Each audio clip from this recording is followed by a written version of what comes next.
Hello guys. If after installing Python and Pycharm, if you get a message in your Pycharm IDE that no interpreter found or Python is not installed or something like that, then what you need to do, you just need to click here, right side here. You will get a link here. Just click here, and then you will get a link like add new interpreter. Just click on that, and there you can see a link again, add local interpreter. So click on that. Okay. And here you see the path of the python.exe file, which is taken from your local installation, right?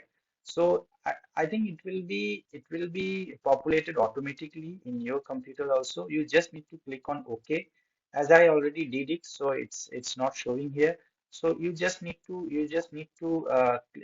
click on the top in the left side, right left, okay, in the bottom right, sorry, in the bottom right, and then you will get a link add new interpreter. Just click on that, okay, and then you just need to click on OK, and after that you just need to wait for a few seconds, and your Python and interpreter both will be installed and applied successfully.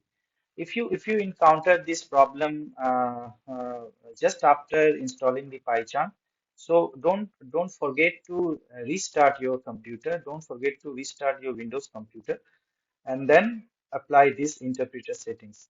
I think it will be all right after that. So thank you guys for watching.